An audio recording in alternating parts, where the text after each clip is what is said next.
So today's topic is principle of superposition of waves.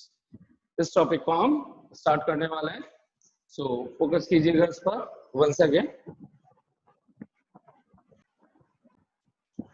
So superposition of waves का मतलब समझ लेते हैं. तो पहले सुपरपोजिशन का मतलब सबको क्लियर है इसे कि कोई भी अगर वेक्टर क्वांटिटी होगी सिमिलर टाइप के, जैसे फोर्सेज, अगर एक ऑब्जेक्ट पे बहुत सारे फोर्सेज लग रहे हैं तो उसका रिजल्टेंट फोर्स सुपरपोजिशन प्रिंसिपल बोलता है. हम सभी इंडिविजुअल फोर्सेस का वेक्टर सम कर दो, वही उसका क्या दे देगा, नेट रिजल्टेंट फोर्स. तो ठीक इसी तरह से यहाँ पे वेव्स का क्या मतलब है कि वेव्स की टर्म्स में हम किस तरीके से सुपरपोजिशन प्रिंसिपल अप्लाई करते हैं देखते हैं.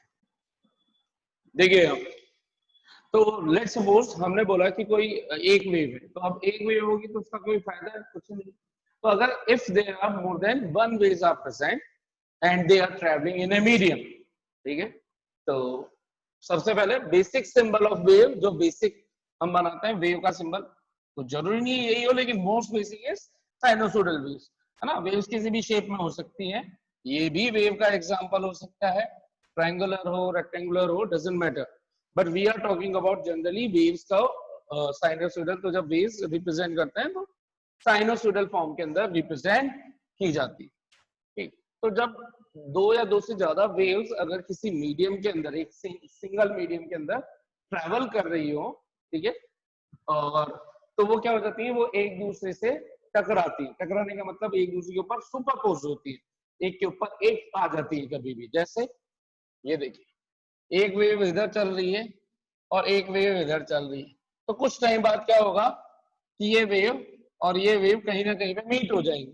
तो हमने बोला जब ये एक दूसरे से मीट हो गई, इसका मतलब एक दूसरे के ऊपर सुपरपोज हो गई, इसको बोलते हैं सुपरपोज. फिर इसी तरह से मान लीजिए एक और कोई वेव चल रही है, ये देखो, ये इस पे यहाँ मीट हुई, ये इस पे यहाँ मीट हुई, ठीक है. हो सकता है बहुत सारी एक ही जगह पर जाकर के मीट हो जाए, ये इस तरीके से यहाँ पे मीट हो जाए, तो इसको बोल रहे हैं सुपरपोज होना. अब होता क्या है कि जब वेव्स एक ही जगह पर सुपरपोज होती है, तो या तो उस जगह पर जो डिस्प्लेसमेंट है, वेव का डिस्प्लेसमेंट तो दो तीन चीजें वेव्स के बारे में. सबसे पहले ताकि किसी का अगर कुछ पुराने पाप हो तो वो धुल जाए यहाँ पर. इन जनरल मैंने इसको जीरो से स्टार्ट किया, कहीं से भी स्टार्ट हो सकती है बेस्ड ऑन द नेचर कि कहाँ से वेव स्टार्ट हो रही है. मैंने जीरो से स्टार्ट कर दिया, इजीली समझ में आ जाए उसके लिए. तो वन वेव का क्या मतलब है, वन ऑसिलेशन बोले, वन रिवॉल्यूशन बोले, वन वेव बोले, इसका मतलब ये है कि आपको ये देखना है कि वो जो वेव है वो किस पॉइंट के बाद एग्जैक्टली अपने नेचर और शेप साइज को रिपीट करना स्टार्ट कर रही है. जिस जगह से वो स्टार्ट करते हैं वहां तक की कंप्लीट सिचुएशन को वन वेव बोला जाएगा. फॉर एग्जांपल जैसे इस पॉइंट की बात करें, तो इस पॉइंट के बाद वेव की टेंडेंसी ऊपर बढ़ने की, ठीक, तो मैं डिफरेंट डिफरेंट पॉइंट्स बना देता हूं. जैसे ये ए के रेस्पेक्ट में ये पॉइंट है, ये बी, ये इसके रेस्पेक्ट में सी, ये डी, ये ई, ये एफ. आप चाहो तो अगर दिक्कत हो रही हो तो आप इसको यहाँ पे भी बोल सकते हो, ठीक है, ज्यादा टेंशन लेने की जरूरत नहीं है. ये लो ई यहाँ पे बोल दिया, एफ जी एच. तो बताइए आप पहले सब लोग, आप मुझे आंसर देंगे कि किस पॉइंट के बाद वेव अपने शेप और साइज को रिपीट कर रही है, जल्दी से बताइए. बी पॉइंट के बाद. बी पॉइंट बी पॉइंट के बाद, बी पॉइंट ही बोल रहे हैं ना. D D D D for dog या बी फॉर बॉय या B for Bhanu. Dog D for dog.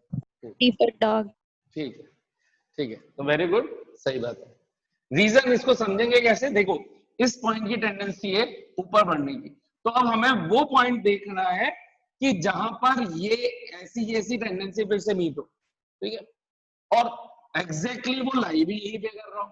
हमने देखा बी पॉइंट भी यही लाई कर रहा है, डी पॉइंट भी यही लाई कर रहा है, लेकिन इस पॉइंट से इसकी टेंडेंसी नीचे आने की, ना कि ऊपर जाने की, ये यहाँ पर नहीं हो रहा. तो हमने देखा डी के बाद एग्जैक्टली ये रिपीट कर रहा है, इसका मतलब यहां तक की ये जो सिचुएशन बनी, ये कहलाया one complete revolution, one complete oscillation. ठीक, और इसी को बोला जाएगा वन वेव, और वन वेव की लेंथ जो स्ट्रेट लेंथ है उसको बोलते हैं वेव लेंथ, इसको ही रिप्रेजेंट करते हैं हम लैम्डा से, ठीक है। और वन वेव कंप्लीट होने में, वन रिवॉल्यूशन कंप्लीट होने में, वन ऑसिलेशन कंप्लीट होने में जो टाइम लेती है उसको बोलते हैं, उसका टाइम पीरियड कैपिटल टी, ठीक। और इसी से इसकी फ्रीक्वेंसी निकाली जाती है जिसका फॉर्मूला होता है F is equal to 1/T reciprocal of time is given by frequency F या फिर सिंबल न्यू, ठीक है, प्रोनाउंसिएशन NEW न्यू है ना, सिंबल ऐसे। तो ये फ्रीक्वेंसी हो गई। अच्छा, अब क्या होता है कि ये जो इसके अंदर अगर मैं ये मान लीजिए वेव यहां पहुंची होती, फिर यहां पहुंची होती, अलग अलग पॉइंट्स पर, तो यहां पर अपनी मीन पोजीशन, अच्छा एक वर्ड है मीन पोजीशन, मीन पोजीशन का मतलब जहां पर वेव शुरू में लाई कर रही थी, है ना, एग्जिस्ट कर रही थी इन विदाउट मोशन। तो विदाउट मोशन में आप ये मान लीजिए कि एक रस्सी है, इसको मैंने पकड़ रखा है दो, और एक तरफ दूसरी तरफ से इसको हैंग कर रखा, मतलब बांध दिया, टाइट कर दिया, दूसरे पॉइंट पर उसको पकड़ रखा है, तो अभी रस्सी सीधी है। तो अभी ये सभी पॉइंट जिस जगह पे लाई कर रहे हैं, जिस ओरिएंटेशन में है, जिस लाइन पर है, वो कहलाएगी उसकी मीन पोजीशन, ठीक है।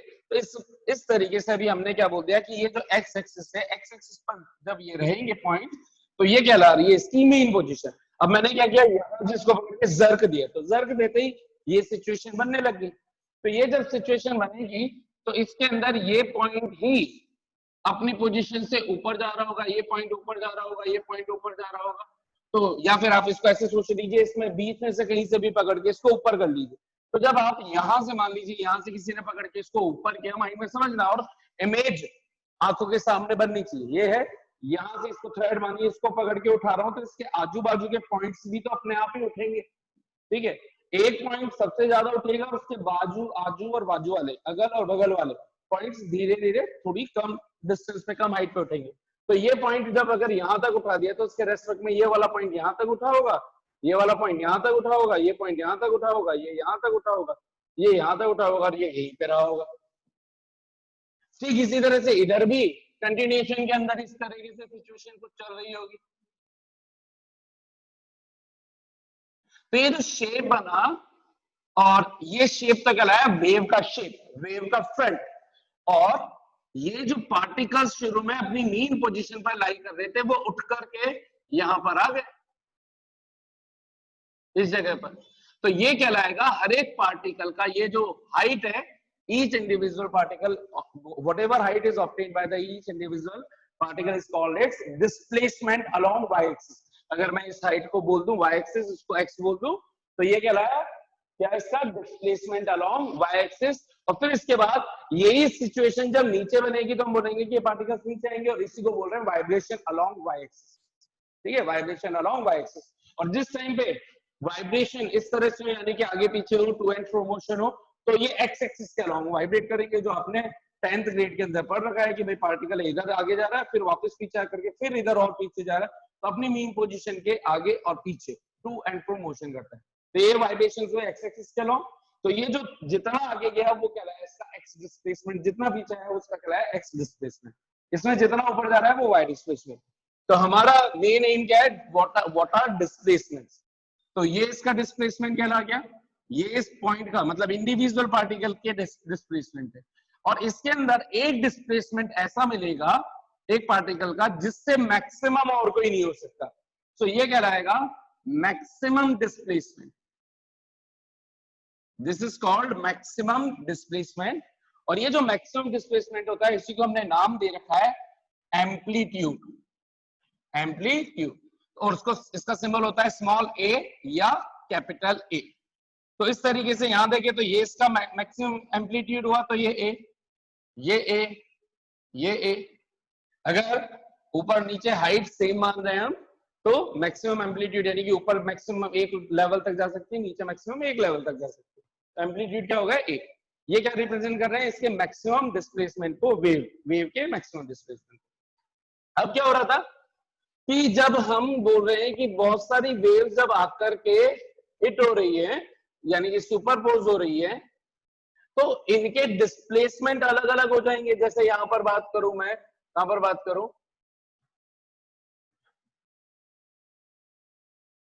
ये पहले मैंने बना दिया और एक और वेव बना देता हूं।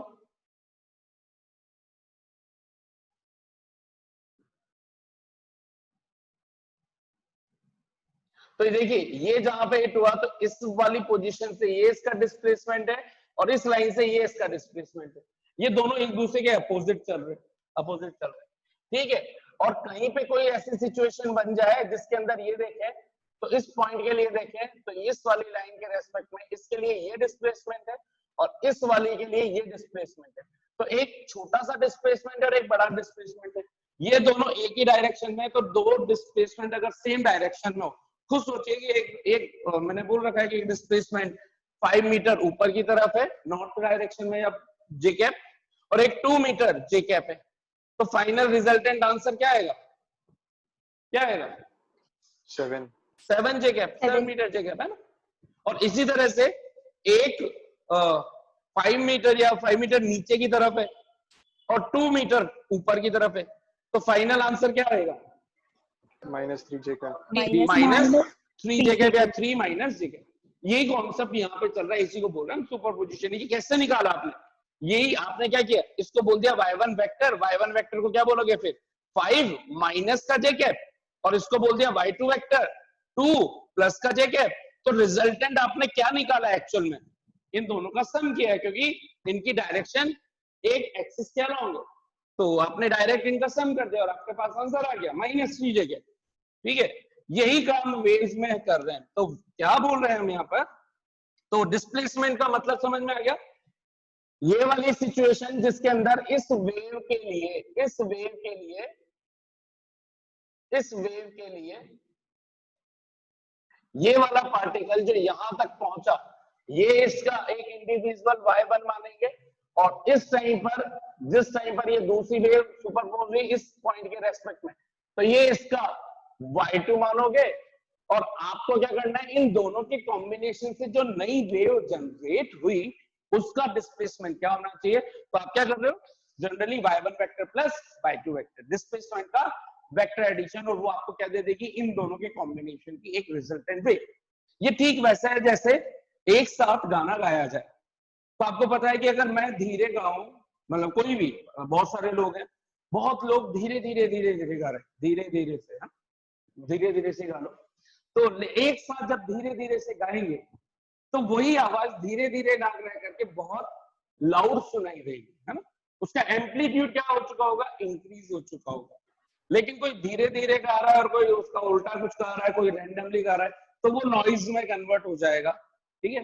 तो ये तो इस साउंड की सिचुएशन। यहाँ पर वेव सिंपल होती है ना, मतलब जहां पर उल्टी टकराएगी वहां पर उसका एम्पलीट्यूड कम हो जाएगा, ठीक है। कहने का मतलब, अब इस एक्सपेरिमेंट को आप देखें, परफॉर्म करके देखना कभी कि आप धीरे धीरे से गा रहे हो या तेज तेज गा रहे हो, और कोई उसका उल्टा तेज तेज गा रहा है, और दोनों की मतलब वो है कुछ मैच होनी चाहिए एक ही जगह पर, एक ही पॉइंट पर, तो फिर आवाज कैसे आएगी? तो वो विजुअलाइज नहीं कर पाओगे अभी आप लोग। तो उसको विजुअलाइज करवाने के लिए हम यहाँ पे बात कर रहे हैं। तो हम क्या बोलते हैं, superposition of wave means whenever two waves, ये तो उसकी कहानी खत्म हो गई है ना।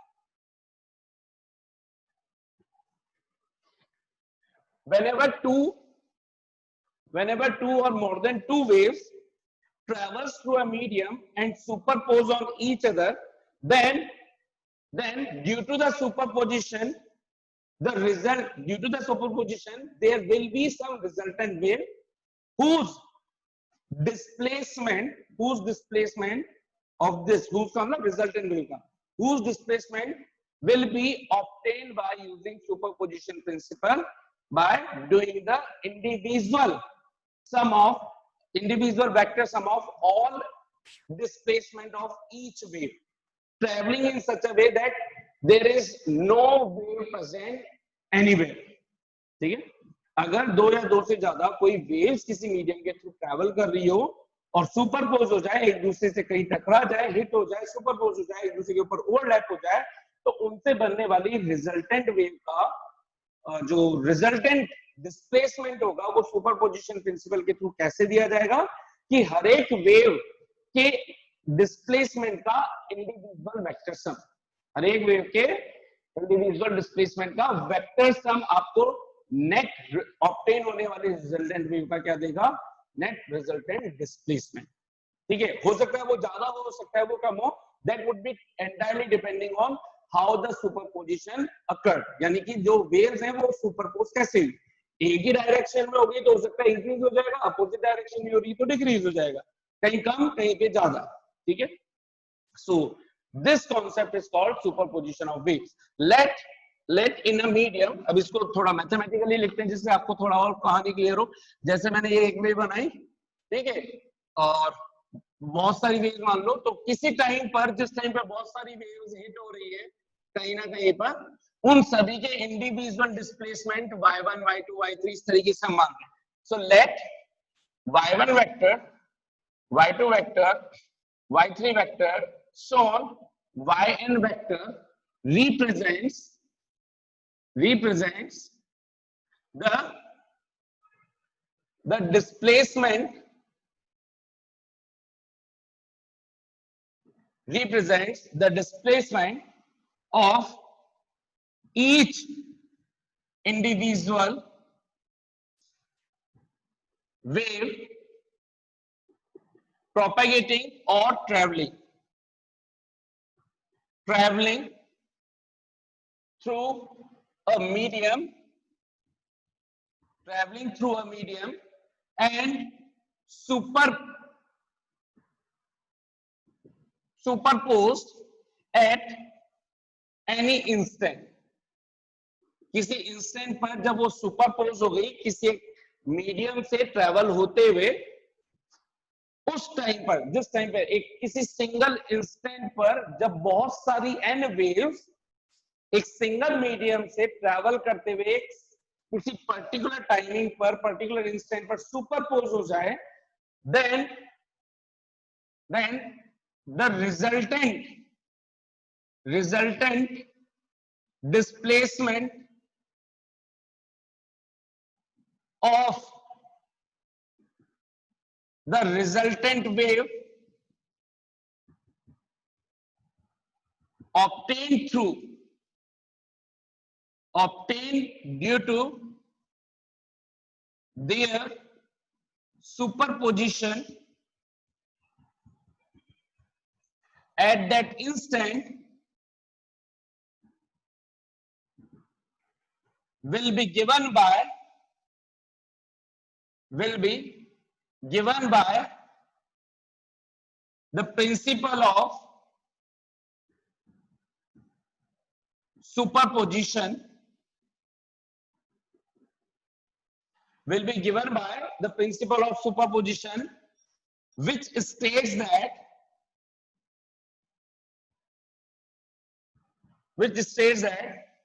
the resultant displacement of resultant wave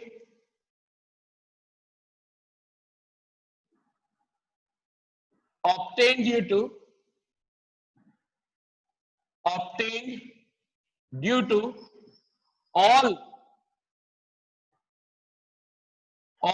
due to superposition of all waves will be the vector sum of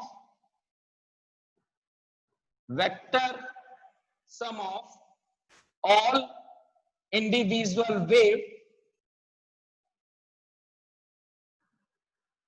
in such a way that each, each के बाद यहां पे लिख रहा हूं, each wave would have been traveled or propagated through that medium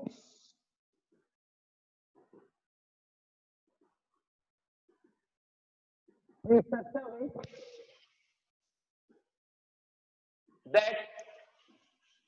that no other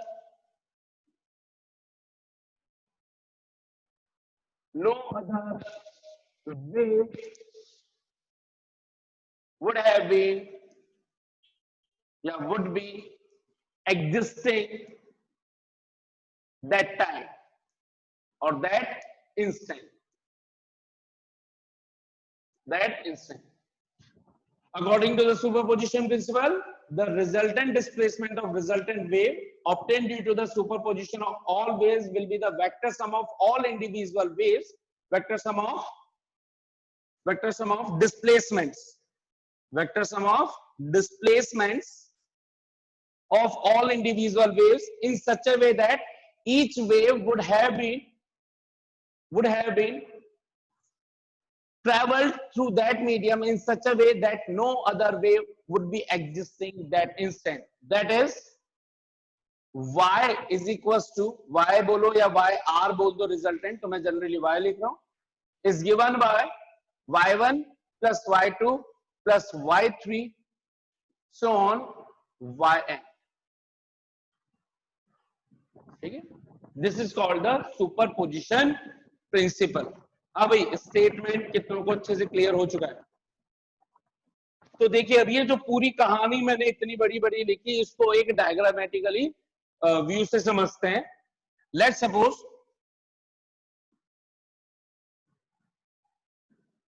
एक wave है इस तरह की और दूसरी वेव है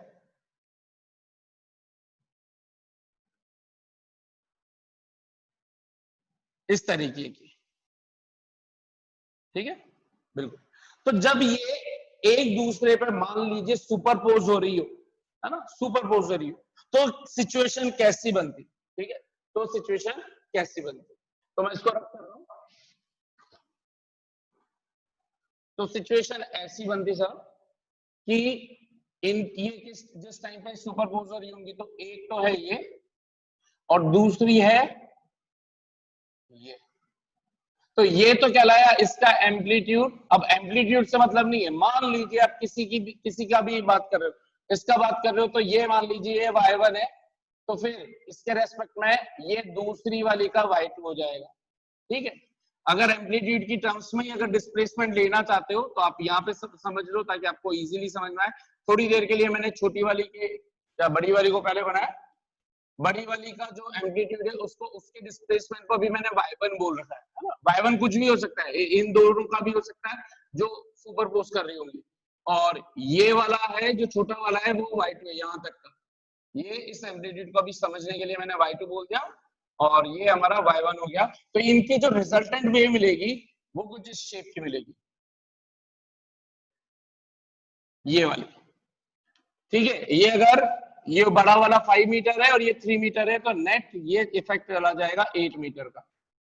तो this is called the superposition और ये कहलाएगी इसकी रिजल्टेंट वेव. ठीक इसी की जगह अगर मान लीजिए कि सुपरपोजिशन, अब ये पूरी वेव ना बना करके इसके कुछ पार्ट्स बनाते हैं जिससे और थोड़ा सा इजीली समझ में आ जाए आप लोगों को. ये बना है तो क्लियरली ये एक छोटा वाला पार्ट दिख रहा है, ये थोड़ा बड़ा दिख रहा है, तो इनका सुपरपोजिशन ये वाला दे देगा इन दोनों का नेट इफेक्ट. इसको बोल दिया y1, इसको बोल दिया y2, तो ये हो गया y1 vector plus y2 vector. ठीक इसी तरह से मान लीजिए कि ये है ऐसा और एग्जैक्टली नीचे है. ठीक है, या तो चलो पहले थोड़ा डिफरेंट बना देते. ये ऐसा है और ये ऐसा है, तो इसका तो है y1 और ये है y2. जब ये एक दूसरे के साथ सुपरपोज होंगे तो इनकी जो नेट रिजल्टेंट वेव आएगी वो ये आएगी, जिसका y1 प्लस y2 एक्चुअल में रिड्यूस हो चुका होगा. ये इसके नेट रिजल्टेंट y को रिप्रेजेंट कर रही होंगी, क्योंकि ये दोनों एक दूसरे की बिल्कुल अपोजिट नेचर की चल रही है. तो ये हो गया एक तरह से 5, ये हो गया आपका 2, तो ये 3 का रह गया. इसकी जगह अगर ऊपर छोटा होता नीचे बड़ा होता ये वाली सिचुएशन, तो नेट रिजल्टेंट नीचे की तरफ, लेकिन इस बड़े वाले से थोड़ा छोटा होता ये वाली सिचुएशन. अगर दोनों के दोनों बराबर हो जाएंगे और ये बराबर, तो ये भी 2 मीटर और नीचे भी 2 मीटर, तो इनकी रिजल्टेंट वेव क्या बनेगी भाई? वो पॉइंट कहां रह जाएगा? वही का वही। ये ठीक वैसे है जैसे एक चेयर यहाँ पे, इसको इधर खींच रहे सेम फोर्स से और इसको इधर भी खींच रहे सेम फोर्स से, तो चेयर कहां जाएगी? कहीं नहीं जाएगी। तो ये पार्टिकल ऊपर 2 मीटर जा रहा था, 2 मीटर की वेव प्रोड्यूस मतलब डिस्प्लेसमेंट लेना चाह रहा था, नीचे 2 मीटर की लेना चाह रहा था, तो इनसे रिजल्टेंट वेव आई, उसने क्या दोनों के इफेक्ट को डिस्प्लेसमेंट क्या बोलोगे? 2 j cap minus 2 j cap 0, 0 का मतलब कहां पे लाई करेगा? पॉइंट यहाँ पर। तो अगर सभी के सभी डिस्प्लेसमेंट ऐसे होते हुए जाए, देखो अगर कोई वेव ऐसे चालू हो जाए, तो ये फाइनली वेव इनके सुपरपोजिशन से जो वेव ऑप्टेन होगी यही कहलाती है stationary wave. This is called the stationary wave, जो रुकी हुई है, ठीक है ना। ये देखो, ये इधर जा रही है, ये भी इधर जा रही है, लेकिन इन दोनों के कॉम्बिनेशन से जो रिजल्टेंट वेव हुई वो उसका मैग्नीट्यूड हो गया 0, क्योंकि दोनों एक दूसरे की अपोजिट डायरेक्शन में ट्रेवल कर रही थी। तो this is the way of explanation of superposition principle. तो ये कितनों को प्रॉपर्ली समझ में आ गया भाई?